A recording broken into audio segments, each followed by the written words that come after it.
Hello, my sweet and precious students.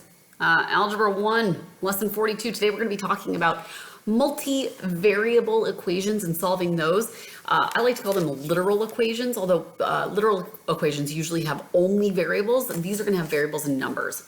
So if you're in my class, you need to make sure that you are writing these down because we're going to go through some examples. I'm just going to launch right into it. Example number 1. Solve for y. You're going to do 6y minus x plus z equals 4. Solve for y.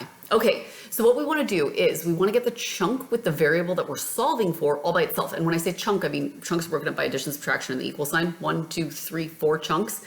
We want to get this chunk all by itself, which means we need to move that chunk and that chunk over to the other side. To move it to the other side, we do the opposite. So we're going to add x and minus z, okay? Because then those cancel out and that's all by itself. But of course, what we do to one side, we have to do to the other. So we're going to add x and minus z on that side. Draw our line, we end up with 6y equals 4 plus x minus z, okay? To get that y now the chunk is by itself, but now what we're doing is 6 times y. Divide this by 6, okay? Divide this by 6, divide this by 6, divide this by 6. You always divide all of your chunks. These guys cancel out. Y equals, now 4 divided by 6 is going to give us, we can reduce that down. So if we get 2 over 3 plus x divided by 6, we can't do anything, so we just leave it as x divided by 6. Minus z divided by 6. That is your answer. So you are solving for y. That is your answer on how to do that. Let's look at example number 2. For example number 2, we have solve for y. Okay, so we're going to be solving for y.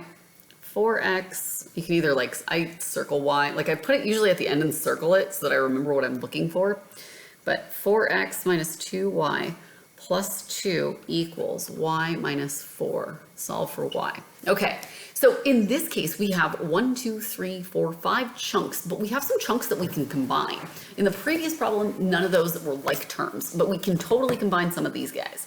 What we want to do are get all the chunks with the y on one side and all the other chunks to the other side.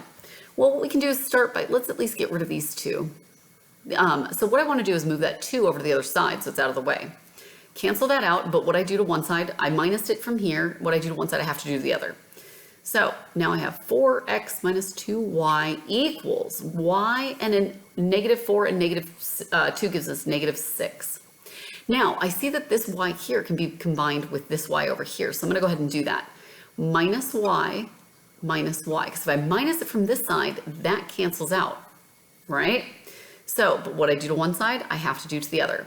Remember, there's a 1 in front of that y. That might help make it a little easier. So 4x, and now negative 2, negative 1 gives me negative 3y equals negative 6. Okay, so now it's starting to look like that previous example, right? But in this case, what we want to do is get this chunk with the y by itself, which means we now need to move this chunk over. So minus 4x, minus 4x.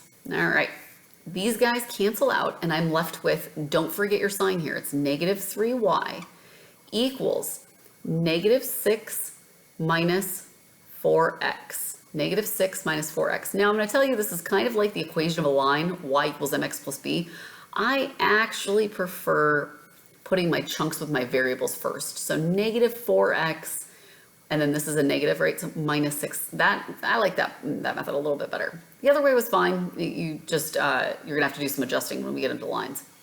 So to get that y by itself, I'm multiplying negative 3 times y. The opposite of multiply is divide. So negative 3, negative 3, negative 3. These guys cancel out, and I have y equals, now a negative divided by a negative is a positive, so I'm just going to leave this as 4 over 3x, okay? You could also leave it just like this, 4x over 3. Both of those are totally fine. Negative divided by a negative is a positive, so plus 6 divided by 3 is going to be 2. So that is your answer right there. You have solved for y. All right, so Let's see about example number 3.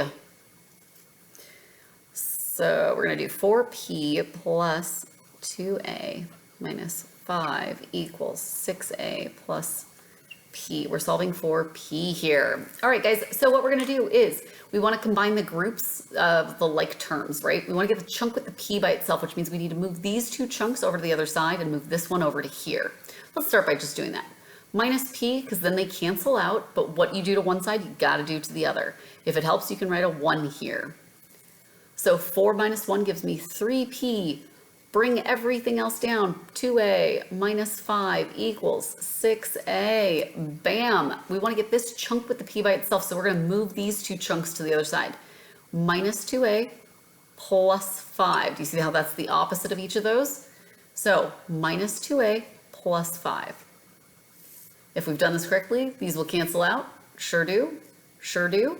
I'm left with 3p equals 4a minus 2a gives me, I give you the answer. 6a minus 2a gives me 4a plus 5.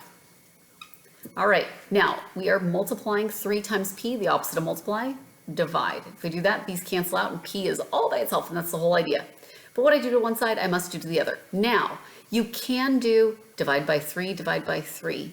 But I see that I can't really do anything with those, like I can't reduce anything here. So you could also do, if you're feeling lazy like me, you can just do 3 like this. I don't always encourage this because you've got to do the chunks just to make sure.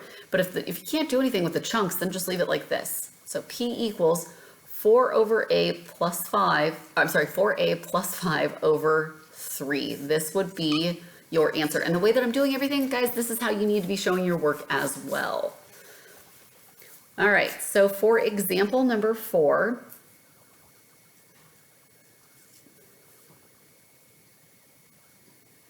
(5y) plus x minus 2y minus 4 plus 3x equals 0. We are solving for, x this time. It's always good to double check. Good. So, make sure I got that in focus there. Okay, so let's combine what we can before. You should always combine on either side of your equation before you go moving things left and right. So I see that we have a 5y and a 2y. We have a 1x and another x, and then we have negative 4. So let's start with our y's. We have 5y and negative 2y, so that's going to give us 3y.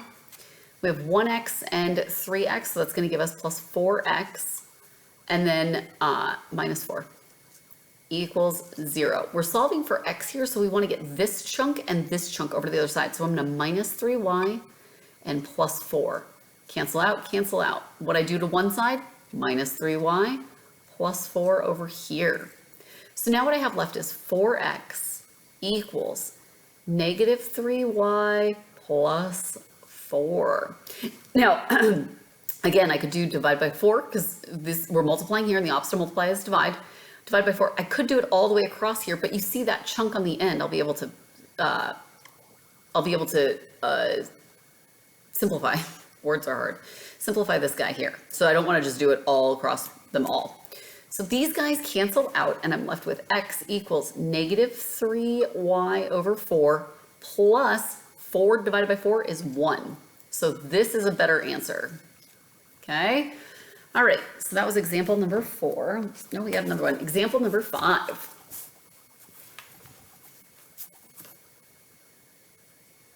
All right, so for this guy, we have 4y. 6x minus 4 equals 2. All right, guys. So for this guy, we're solving for y. All right, so we want to get the chunk with the y by itself, which means we need to move these chunks over.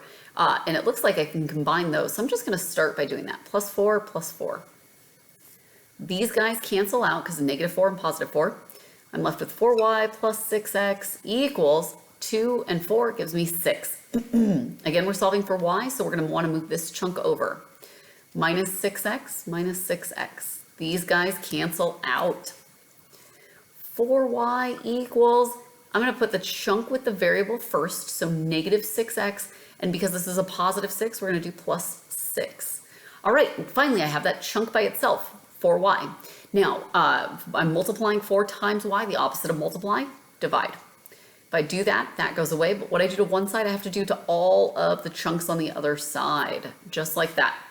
So y equals, now I can reduce this to be negative 3x over 2 plus 3 over 2, okay? Now I could leave it like this, but I could also write it like this, negative 3x plus 3 all over 2. Both of these are acceptable ways to write those, okay? So that was example number 5. All right, there are 2 practice problems on page 170. Go ahead and give those a shot. Then come on back and let's make sure you did them correctly. So for A, we have 8y minus 13x minus 8 equals 4. We are solving for y. Okay, so again, we want to combine any like terms that we have. How about we move this 8 over to the other side? Plus 8, plus 8. If we do that, these guys cancel out and we bring everything else down. So 8y minus 13x equals 8, 12, right? Now, we're solving for y, so let's get the chunk with the y by itself, which means we need to move this chunk to the other side. Plus 13x plus 13x. These guys cancel out because negative 13x, positive 13x. We end up with 8y equals, I want to do the chunk with the variable first, so 13x plus 12. Now, I'm multiplying 8 times y, so I'm going to divide because that's the opposite. Divide these guys, divide this, divide this. So that gives me y all by itself, yay. 13x over 8. I can't do anything with it, so I'm just going to leave it like that. Plus, these guys I can divide both top and bottom by 4, and I get 3 over 2. 3 over 2. So this is your answer. Good. All right, for B,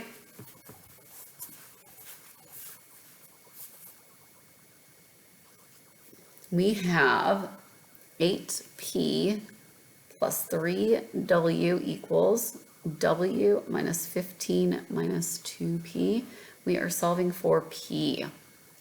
All right, so for this guy here, we're going to do, we want to combine all of our like terms first. So how about we move this p over? We can't combine anything on the sides. You always want to combine before you go moving left and right. Well, we can't combine anything there, so we're going to have to move left and right. So how about we move all the p's over here, all the non-p's to the other side. So plus 2p plus 2p, because then negative 2p and positive 2p cancel out. Draw my line. 10p plus 3w equals w minus 15. All right, let's move this chunk over to the other side. Minus 3w, minus 3w. These guys cancel out. I'm left with 10p equals, remember there's a 1 in front of here, so 1 minus 3 gives me negative 2w minus 15. All right, let's divide by 10, divide by 10, divide by 10. These guys cancel out, right? And I'm left with p equals negative 1w over 5. You could really write negative w over 5, that'd be fine too. Negative divided by positive is a negative. Divide top and bottom by 5, you get 3 halves, 3 halves. So that is our answer. If you have any questions on these guys, let me know. Otherwise, great work. And I look forward to seeing you in class. Thank you so much.